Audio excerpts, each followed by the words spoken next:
안녕하세요. 이렇게 다시 만나 뵙게 돼서 반갑습니다. 365일 성경 통독 열왕기상 강의로 여러분들을 다시 만나 뵙게 되었습니다. 그동안 계속 성경 통독 잘 하고 계시죠? 네.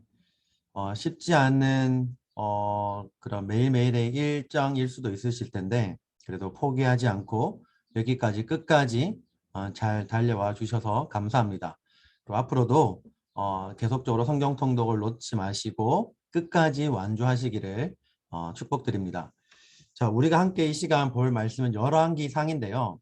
이미 사실 열왕기상을 이미 보고 계실 거예요. 매일매일의 그런 스케줄대로 이 일정대로 보고 계시다면 이미 열왕기상을 보고 계실 텐데 열왕기상 보고 계시는 와중에 또 이렇게 같이 열왕기상을 다시 한번 저랑 같이 보시고 그다음에 열왕기하에 대한 강의도 이번 주 평일 내에 제가 업로드 할 수 있도록 하겠습니다. 그래서 열왕기상, 열왕기하를 또 저랑 같이 볼 수 있도록 하시고 먼저 전체적인 그림을 가지고 함께 보시고 성경 통독을 하시면 여러분들이 조금 더 성경을 읽기가 더 수월하고 조금 더 이해되는 부분이 많지 않을까 생각이 됩니다.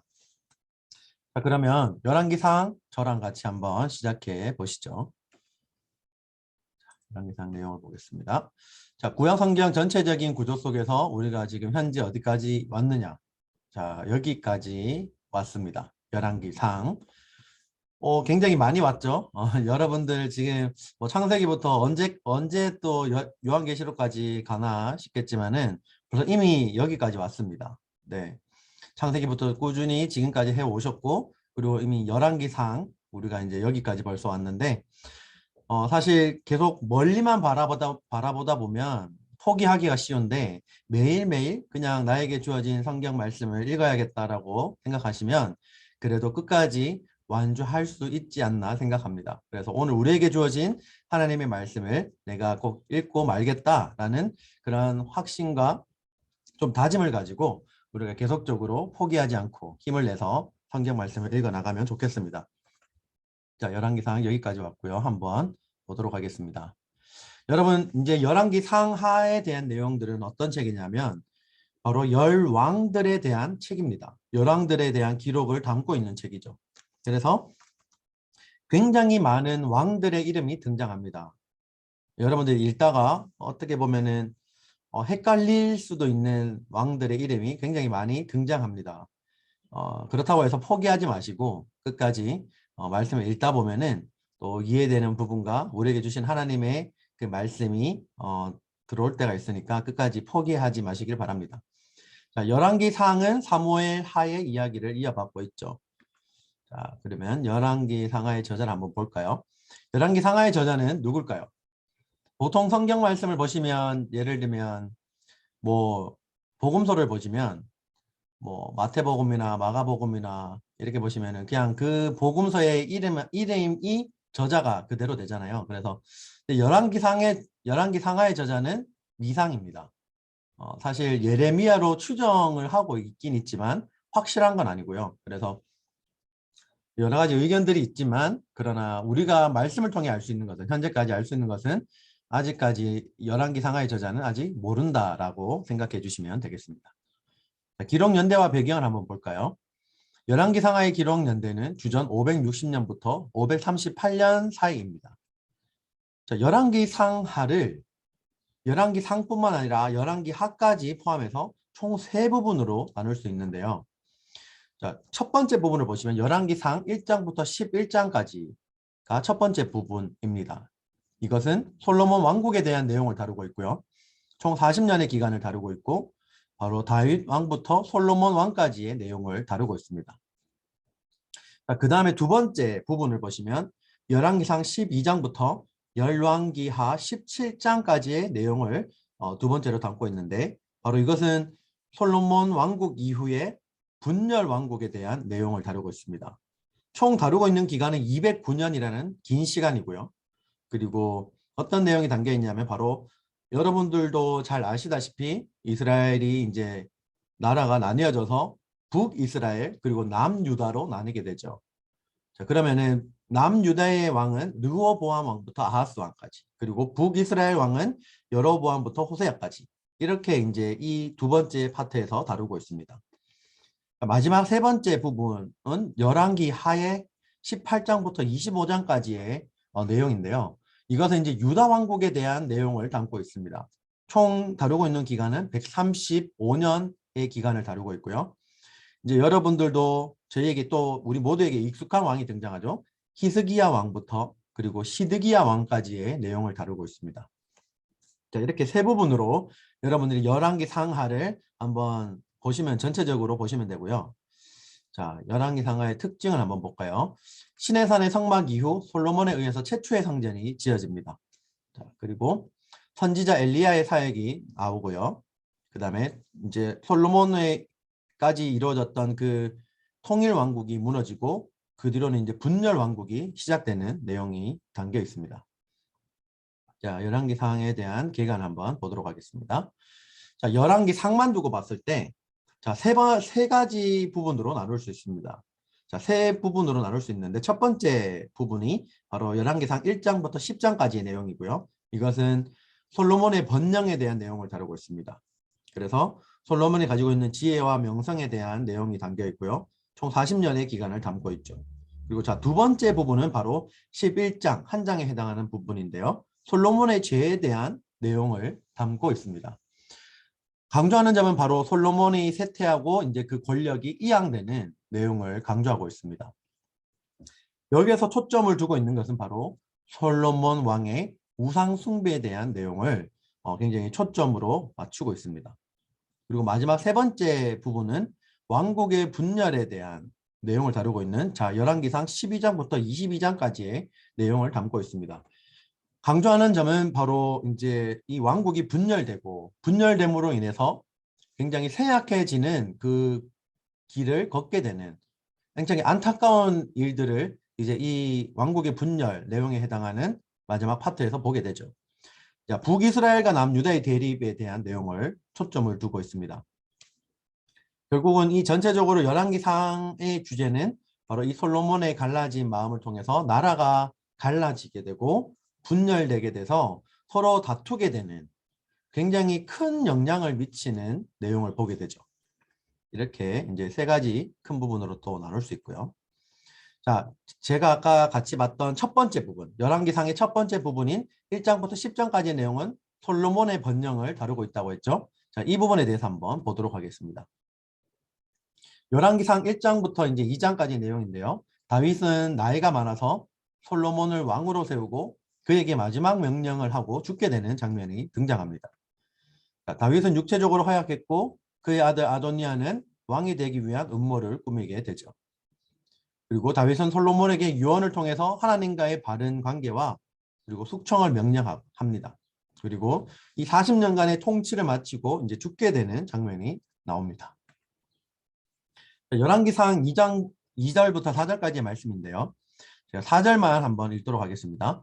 여호와께서 내 일에 대하여 말씀하시기를 만일 내 자손들이 그들의 길을 삼가 마음을 다하고 성품을 다하여 진실이 내 앞에서 행하면 이스라엘 왕위에 오를 사람이 내게서 끊어지지 아니하리라 하신 말씀을 확실히 이루게 하시리라.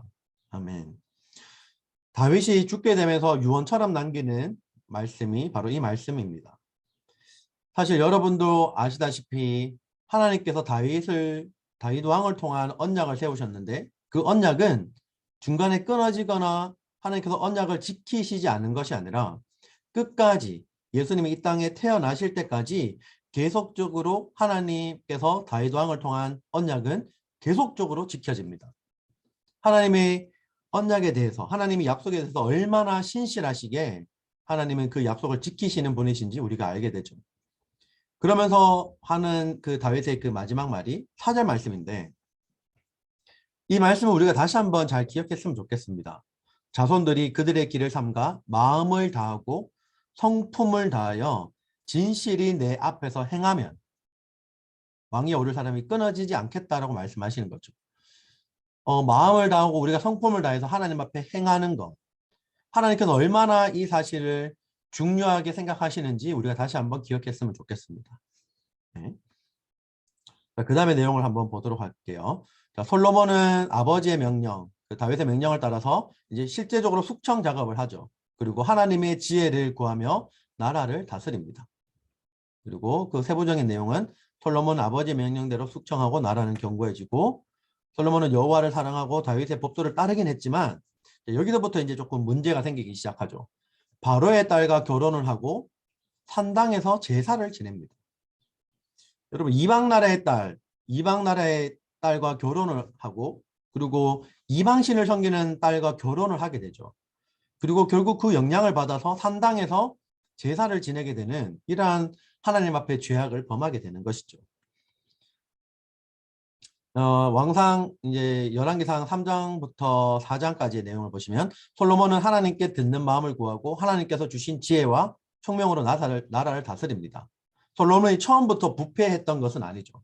하나님 앞에 진실되게 행했고, 그 다음에 듣는 마음을 하나님 앞에 구했으며 하나님께서 주신 지혜를 간구했던 정말 선한 왕으로 처음에는 잘 이어집니다. 하나님의 명령을 따라서. 자, 그에 대한 내용이 나오고요. 솔로몬은 하나님께서 꿈에 나타나셔서 구하는 것을 주시겠다고 했을 때 지혜를 구하죠. 네, 하나님께서 이를 약속하십니다.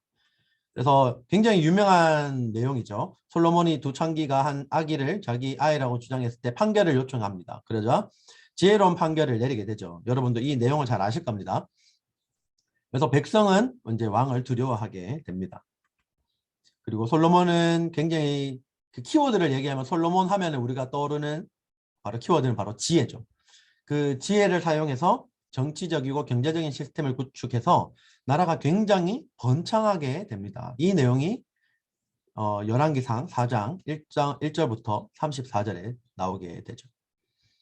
자, 참된 지혜는 누구로부터 오나요? 바로 하나님에게서 오기 때문에 우리가 진짜 지혜를 구하기 위해서는 언제나 늘 하나님의 말씀에 귀를 기울여야 한다는 것을 우리가 기억했으면 좋겠습니다. 솔로몬은 하나님에게 귀를 기울였고 처음부터 부패했던 것은 아니라고 말씀드렸죠. 그래서 하나님께 지혜를 구했습니다. 내가 지혜 있는 척한 것이 아니라 하나님께 지혜를 구했고 늘 하나님의 말씀에 귀를 기울였을 때 하나님께서 우리 가운데 그리고 솔로몬에게 지혜를 주시는 것이죠. 지혜는 하나님께로 오는 것입니다. 다음 내용을 보시면 솔로몬은 하나님을 위한 성전과 자신을 위한 궁전을 건축합니다. 자세한 내용은 솔로몬은 하나님께서 주신 소명에 따라 성전을 건축하죠. 이 말씀을 보시면 이제 여호와께서 내 아버지 다윗에게 하신 말씀에 내가 너를 이어 내 자리에 오르게 할 내 아들 그가 내 이름을 위하여 성전을 건축하리라 하신 대로 내가 내 하나님 여호와의 이름을 위하여 성전을 건축하려 하오니, 하나님께서 이미 다윗의 세대에 다윗이 짓고 싶었던 그 성전을 하나님께서 막으시고 그 아들 솔로몬에게 성전을 건축하게 하겠다라고 약속을 하셨죠. 그래서 솔로몬은 그 약속을 이어받아서 여호와 하나님의 이름을 위해서 성전을 건축하게 됩니다. 보시면 이에 대한 또 말씀이 나오고요. 성전을 건축한 내용 한번 보시면 될 것 같고, 자, 시내산의 성막과 예루살렘 성전의 비교에 대한 내용이 나옵니다. 여러분들 시내산에서 이제 성막이 나오죠. 그에 대한 규모와 그리고 예루살렘 성전에 대한 이제 그 비교하는 내용이 나오게 됩니다. 여러분들 보시면 예루살렘 성전은 이제 솔로몬 왕을 통해서 이제 지어진 것인데 이제 굉장히 큰 차이가 있습니다. 성막을 보시면 규모에서부터 이미 차이가 나죠. 한번 보시면 13.5m인데 이미 여기는 27m고요. 그다음에 현관은 없고 여기는 9m 길이가 있고요. 성소와 지성소 사이에 휘장이 있었는데 여기는 휘장과 문들이 있고요. 네, 이런 내용들 한번 보시면 또 재미있는 차이점을 발견하게 될 것입니다. 한번 봐주시면 좋을 것 같고요. 그 다음에 보겠습니다. 자, 솔로몬은 자기의 궁전을 13년에 걸쳐서 성전보다 4배의 큰 규모로 짓게 되죠. 이것이 이제 7장의 1절부터 12절까지의 내용에 나옵니다. 솔로몬은 성전 건축을 마치고 봉헌하며 백성을 축복합니다. 그 내용이 열왕기상 8장에 나옵니다. 그리고 자세한 내용으로는 솔로몬은 성전 건축을 마치고 언약궤를 성전 안의 지성소로 옮기게 됩니다. 그리고 솔로몬은 백성들에게 설교를 하고 기도를 드리고 백성들을 축복하죠. 그리고 성전에 대한 봉헌을 합니다. 그것이 동일하게 8장에 담겨 있습니다. 솔로몬은 백성에게 성전 건축이 하나님의 뜻임을 선포하고 하나님께 간절한 기도를 드리죠. 그리고 백성들을 축복하고 성전 봉헌을 합니다. 다음 말씀을 보시면 자, 열왕기상 8장 63절에 등장하는 말씀인데요. 솔로몬이 화목제 희생 제물을 드렸으니 곧 여호와께 드린 소가 22,000마리요 양이 12만 마리라. 여러분들 사실 이 숫자를 들었을 때 선뜻 와닿지도 않을 수도 있는데 너무 많은 숫자라서 사실 우리 피부에 와닿지도 않을 수도 있습니다. 여호와께 드린 소가 22,000마리. 얼마나 될지 저도 사실 상상이 잘 안 되는데 굉장한 숫자입니다. 22,000마리. 양이 얼마라고 했죠? 양이 12만 마리라고 했죠. 그래서 양이 12만 마리나 되는 숫자는 저희가 상상하기 힘든 그런 숫자입니다. 사실 엄청나게 많은 숫자의 내용을 이 솔로몬이 하나님께 바쳤던 것이죠. 여러분들 이 사실을 봤을 때 정말로 솔로몬이 얼마나 하나님을 많이 생각했는지 그리고 하나님께 얼마나 많이 자신의 제물을 드렸는지 그 솔로몬의 마음이 이 가운데 담겨 있는 것입니다. 사실은. 자, 그 다음에 내용을 보시면 열왕기상 9장부터 10장까지의 내용인데요. 하나님께서는 솔로몬과 언약을 맺고 솔로몬은 삶의 전성기를 누립니다. 이 내용이 이제 9장에서 10장 사이에 담겨 있죠.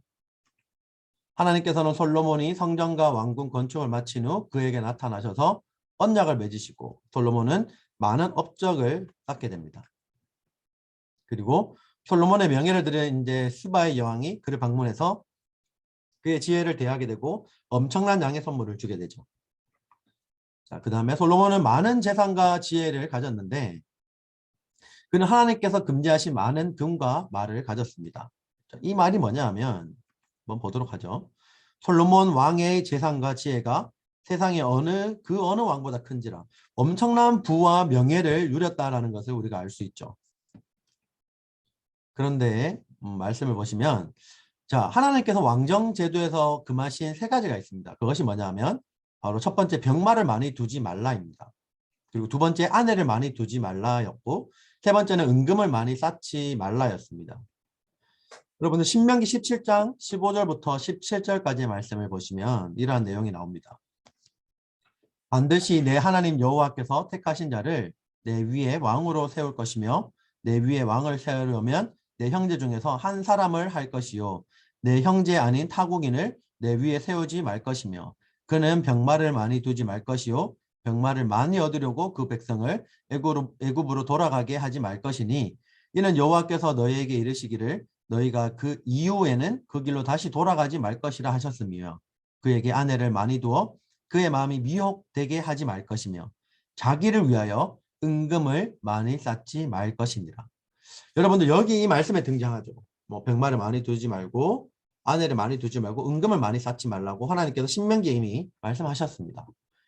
그런데 솔로몬은 하나님께서 명하신 그 반대로 가게 되죠. 자, 이제 총 11기상을 세 부분으로 나눴을 때 두 번째 부분입니다. 열왕기상 11장에 해당하는 두 번째 부분. 이 부분은 바로 솔로몬의 죄에 대해서 다루고 있습니다. 한번 볼까요? 열왕기상 11장 1절부터 13절까지 보시면 솔로몬은 많은 여인과 우상 숭배에 빠져서 하나님을 떠나게 되죠. 그리고 하나님께서 그에게 벌을 내리십니다. 이 내용이 11장에 담겨 있습니다. 자, 자세한 내용을 보시면 솔로몬은 하나님께서 금하신 나라들로부터 아내를 선택하고 그들을 따라서 다른 신을 섬깁니다. 하나님께서 금하신 이방 나라 족속들 그리고 정말 그 우상 숭배하는 그 나라들로부터 솔로몬은 아내를 선택하죠. 그리고 그 아내를 따라서 결국은 다른 신을 섬기게 되는 정말로 하나님이 정말로 싫어하시는 그 죄를 범하게 됩니다. 바로 하나님 외에 다른 신을 섬기는 것이죠. 우상 숭배의 죄에 빠지게 된 것입니다. 열왕기상 11장 6절 말씀해 보시면 솔로몬이 여호와의 눈앞에서 악을 행하여 그의 아버지 다윗이 온전히 따름같이 따르지 아니하고 라고 말씀합니다. 여러분 솔로몬이 처음에는 다윗의 말을 듣고 그리고 하나님을 섬기고 적들을 숙청하고 하나님 성전을 짓고 이러한 일들을 하게 되죠. 그런데 점차 솔로몬이 변하게 됩니다. 그의 아버지 다윗을 따르지 아니하게 되고 결국 하나님 앞에서 조금씩 타협을 하면서 하나님 앞에 범죄하는 모습을 보게 됩니다. 자, 내용을 보시면 솔로몬이 하나님을 떠나자 하나님은 진노하시죠. 그리고 나라를 빼앗을 것이라고 하셨지만 하나님께서 다윗에게 지킨 언약은 끝까지 이루실 것이라고 말씀하십니다. 네, 하나님께서는 신실하신 분이시고 다윗을 통해 하신 그 약속, 언약을 끝까지 하나님께서는 지킬 것이라고 말씀하시죠. 자, 보시면 우리가 이 말씀을 통해서 알 수 있는 것은 하나님의 명령에 대한 무시, 이 조그만 그 타협이 계속적으로 쌓이게 돼서 소중한 것을 파괴하고 결국은 쌓은 모든 것을 무너뜨리는 모습을 보게 됩니다.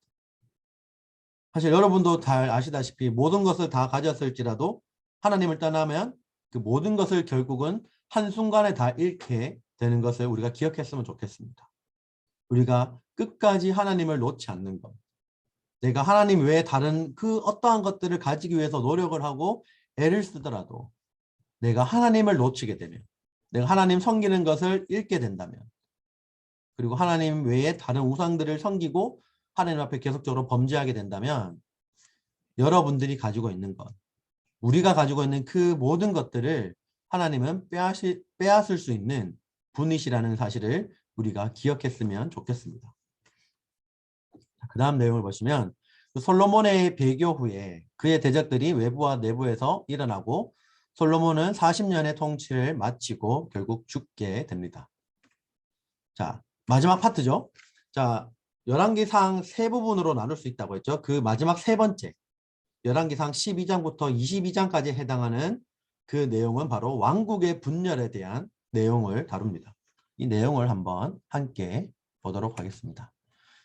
자, 솔로몬이 죽은 후에 르호보암이 왕이 됩니다. 그리고 그 르호보암의 어리석은 판단으로 왕국이 분열되죠. 자, 분열됐을 때 여러분도 아시다시피 북에는 누가 있죠? 북이스라엘, 남쪽에는 남유다, 이렇게 두 나라로 나누어지게 됩니다. 자, 북왕국 이스라엘의 왕 여로보암은 악한 길을 선택하죠. 그리고 그 길을 가면서 결코 돌이키지 않는 모습을 보여줍니다. 자, 여로보암은 하나님의 명령을 어기고 금송아지를 만들어서 자기 방식의 종교 제도를 수립합니다. 여러분, 예배에 대해서 다시 한번 이 말씀을 통해서 우리가 알 수 있는 것은 예배는 하나님의 영광을 위한 것입니다. 결코 인간의 편의를 위한 것이 아니죠.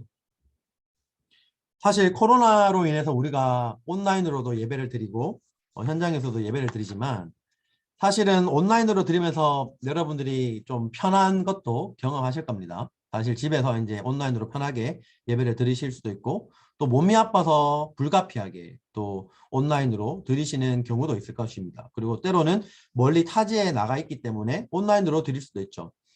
그러나 우리가 여기에서 주의해야 할 점은 우리가 점차 이 부분에 익숙해져 감에 따라서 우리가 이제 게을러져서는 안 된다라는 것이죠. 그래서 우리가 하나님 앞에 예배하러 나올 때에 이 온라인 예배 그리고 예배에 대한 우리의 태도가 정말로 우리 스스로를 나 스스로를 편하게 하기 위한 도구로 사용되어서는 안 된다라는 것이죠. 하나님께서는 이 예배를 통해서 하나님의 영광을 위한 것이지 이 온라인 예배든 어떠한 예배든지 간에 이 모든 것이 우리 인간의 편의를 위한 것이 아니다라는 사실을 항상 기억하시고 스스로를 돌아보실 수 있으면 좋겠습니다. 자, 그 다음에 하나님의 사람이 여로보암의 제단을 규탄하고 요시야가 일어나서 거짓 제단을 부술 것을 예언하지만 하나님의 사람은 늙은 선지자에게 속아서 죽임을 당하게 되죠. 자, 그 다음 내용을 보시면 여로보암은 악한 길에서 돌이키지 않고 자신의 종교를 강화시키지만 끝내 멸망을 당하게 되죠. 하나님께서 결국 하나님의 손 가운데 있는 것입니다. 하나님을 섬기지 않고 하나님을 따르지 않는 결국 그 모든 것들을 하나님께서는 멸하시는 것이죠. 여로보암의 죄로 말미암아 그의 아들 아비야가 죽게 됩니다. 그리고 여로보암 자신도 죽으며 가계는 이제 끊어지게 되는 것이죠. 이 구약 성경의 말씀을 통해서 우리가 좀 많이 보게 되는 것은 아버지의 죄로 인해서 그 아들에게까지 그 죄의 결과가 미치는 경우를 많이 보게 됩니다. 다윗도 그랬고요. 뭐 여로보암도 지금 여러분도 보시다시피 이렇게 하나님께서 벌을 내리시는 거고요. 우리가 죄를 지을 때 이 죄의 대가가 얼마나 큰지를 다시 한번 우리가 기억했으면 좋겠습니다. 이 말씀을 통해서 우리가 죄를 범했을 때 얼마나 우리가 경각심을 가지고 죄에 대해서 회개해야 되며 예수 그리스도를 통해서 우리 가운데 용서함을 주셨지만 그럼에도 불구하고 우리는 다시 죄를 짓는 그런 악인임을 다시 한번 기억하시면서 오늘 하루도 우리가 살아가면서 매일매일 여러분들이 살아가면서 하나님 앞에 죄와 단절되는 그러한 삶을 살아가기를 축복합니다. 정말 그렇게 살기 어려워서 정말 불가능하지만 그렇기 때문에 우리가 날마다 주님을 붙들어야 되는 것이고 주님의 능력을 주님의 십자가를 붙들어야 되는 것이죠. 구약 말씀을 통해서 우리가 이런 메시지들을 여러분들 스스로가 많이 발견할 수 있기를 바랍니다. 네, 그리고 내용을 보시면 아사를 제외한 남북 왕국의 왕들은 선왕들의 죄를 반복하여 악순환이 계속됩니다. 네, 사실 구약 성경을 보시면 여러분도 많이 보시게 됐지만 계속 반복이죠. 하나님 앞에 처음에는 은혜를 입어서 하나님께 감사하며 하나님의 말씀을 따라 살아가지만 시간이 점차 지남에 따라서 점점 타협하게 되고 죄를 짓게 되고 죄가 점점 커지게 되고 그 죄가 커짐에 따라서 하나님으로부터 오는 심판을 받게 되고 결국은 때로는 목숨을 잃기도 하고 질병을 앓기도 하고요. 그 아들이 죽게 되기도 하고 이러한 수없이 많은 그런 하나님으로부터의 징계를 받고 나서야 다시 하나님 앞에 돌이켜서 하나님께 다시 나아가고 또 다시 죄를 짓고 또 하나님의 징계를 받아서 다시 하나님 앞에 돌아가고 이러한 악순환이 계속 이제 반복되는 것이죠.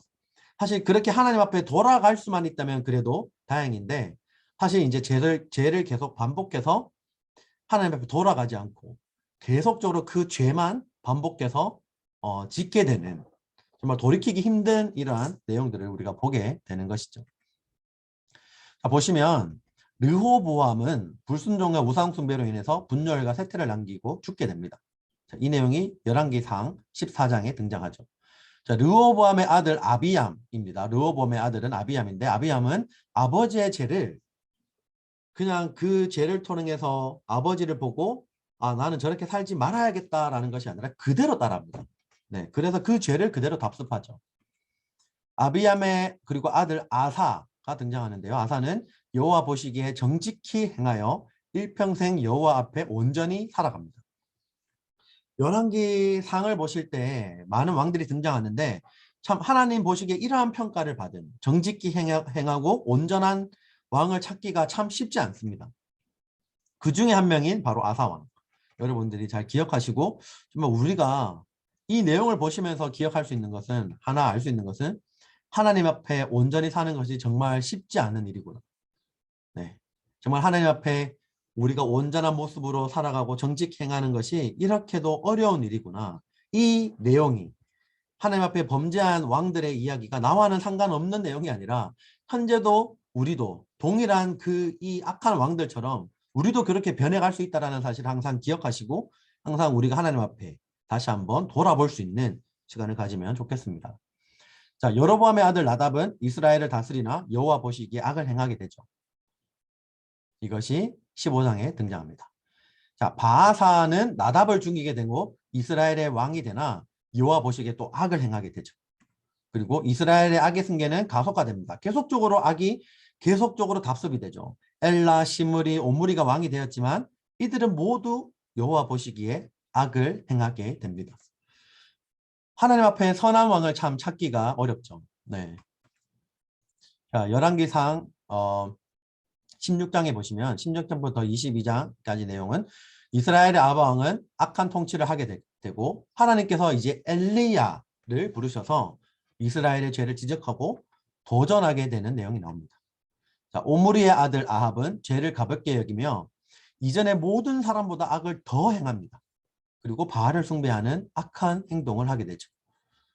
엘리야는 이제 용기 있게 이 아합에게 도전하며 하나님의 인도하심을 받고 움직이게 되는 내용이 17장에 나옵니다. 자, 여기에서 이제 굉장히 우리가 유명한 사건이 등장하죠. 갈멜산 전투. 네, 엘리야는 갈멜산에서 이방신을 섬기는 선지자 850명과 싸워서 승리하여서 하나님께서 참 신이라는 것을 입증합니다. 여러분 여기서 이제 이 내용이 등장하는 갈멜산 전투가 등장하는 것을 다시 한번 기억해 주시고 내용을 보시면 되겠습니다.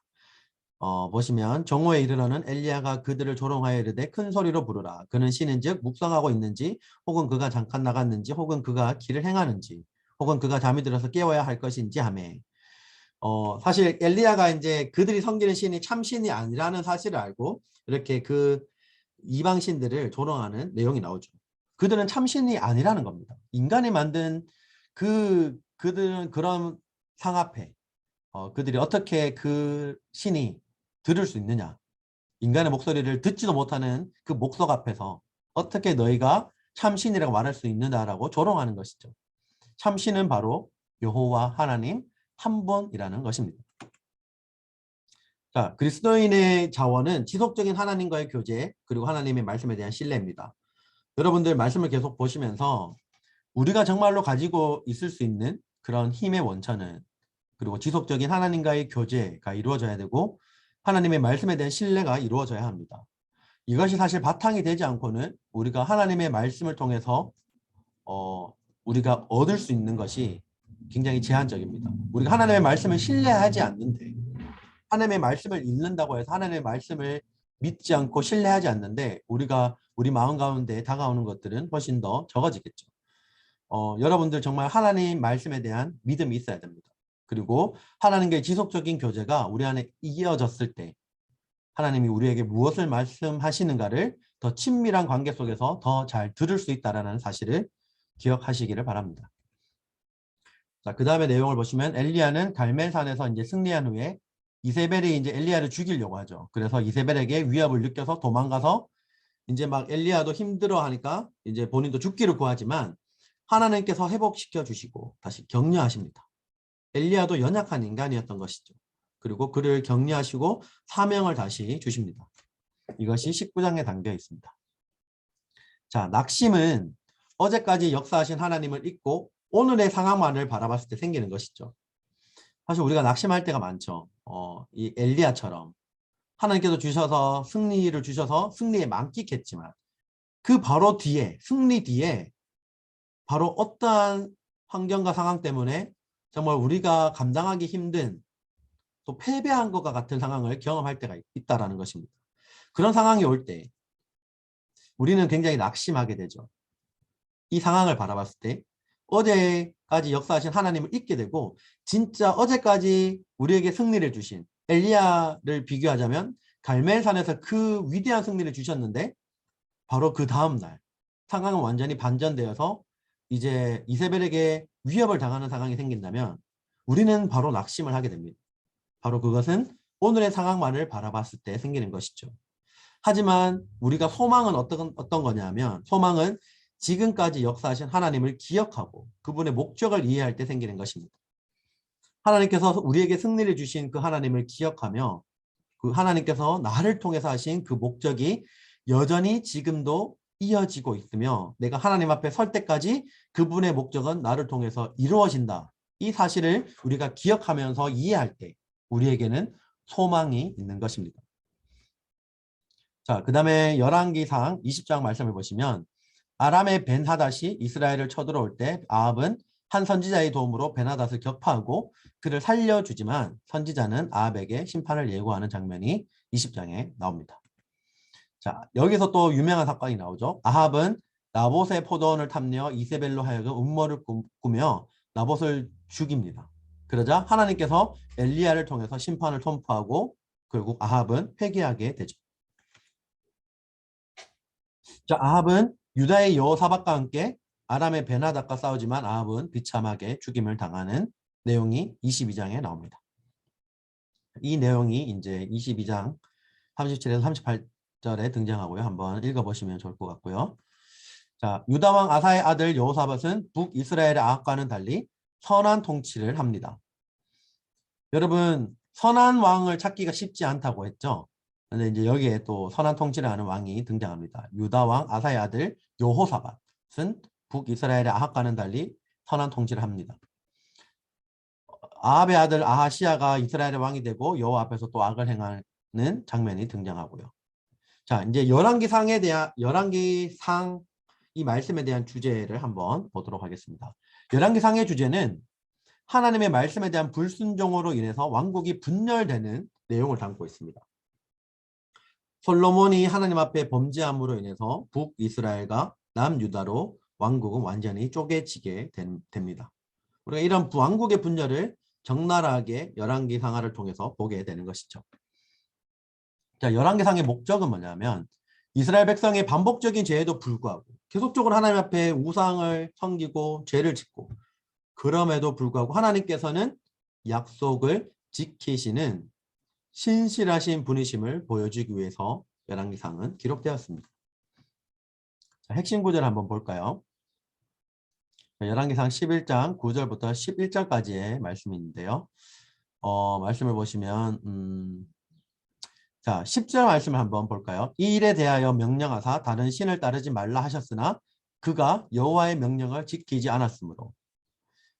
여러분 이 말씀을 보시면은 하나님께서 또 9절 말씀에 일찍이 2번이나 그에게 나타나셨다라고 말씀합니다. 우리가 하나님 앞에 다른 신을 따르지 말라고 하나님께서 명령을 하셨죠. 그런데 중요한 것은 항상 이 하나님의 명령을 지키지 않았을 때 문제가 발생합니다. 하나님께서 우리 가운데 말씀하신, 명령하신 그 이방신을 섬기지 말라고 했던 그 말씀을 따르지 않을 때, 우상신을 섬길 때 하나님은 진노하시고 우리에게 하나님께서는 그에 합당한 벌을 내리신다라는 것이죠. 그럼에도 불구하고 하나님은 다윗 언약을 파괴하지 않으시고 끝까지 그 언약을 지키시는 신실하신 하나님을 또 반면에 보여주고 있습니다. 자, 이 말씀을 어떻게 우리가 열왕기상을 적용해 볼 수 있을까요? 한번 볼까요? 하나님을 사랑하고 순종하는 관계에서 예외를 제거하라라는 적용점을 찾을 수 있습니다. 자, 볼까요? 열왕기서 저자는 솔로몬이 여호와를 사랑하고 그의 아버지 다윗의 법도를 행하였으나 어떻게 했죠? 산당에서 제사하며 분향하였다라고 기록하죠. 참 재미있습니다. 하나님을 사랑하고 다윗의 법도를 따라서 정말 하나님의 말씀을 지켰다고 하지만 그 반면에 또 산당에서 제사하며 분향하는 그 이방신을 섬기는 이러한 행동을 또 했던 것이죠. 솔로몬의 삶에서 예외를 두었던 이러한 장면들이 솔로몬의 발목을 잡게 되고 그 예외가 점차 예외가 아니라 본질이 되어져 갑니다. 우리가 이 말씀을 통해서 볼 수 있는 것은 하나님을 사랑하고 순종하는 관계에서 어떤 예외를 우리가 둘 수 있을까요? 이런 것이죠. 하나님 앞에서 하나님 이것만은 아니고요 하는 그런 예외가 있을 수 있을까요? 하나님 제가 하나님을 사랑하지만 하나님의 말씀을 따를 수 있지만 이것만은 안 됩니다. 이것만은 제 마음대로 할게요. 그런 영역들이 있을까요? 사실 여러분의 삶의 영역을 우리가 따져보고 예외가 있다라면 우리가 이 말씀을 통해서 다시 한번 우리가 다시 한번 기억해야 하고 돌이켜야 하는 것은 그 예외를 하나님 앞에 다 내려놓고 제거해야 한다는 것입니다. 자, 두 번째 적용점을 보시면 우리를 위험에 빠뜨리는 낙심을 제거해야 한다는 것이죠. 아까 저랑 같이 봤듯이 엘리야가 낙심에 빠져서 이제는 하나님께 죽기를 구합니다.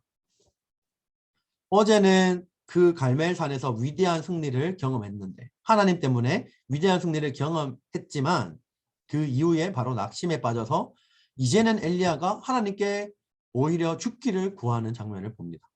엘리야가 많이 지쳐 있었고 그리고 두려웠죠. 그리고 자기 연면에 빠져 있었습니다. 사실 낙심은 우리를 굉장한 위험에 빠지게 할 수 있습니다.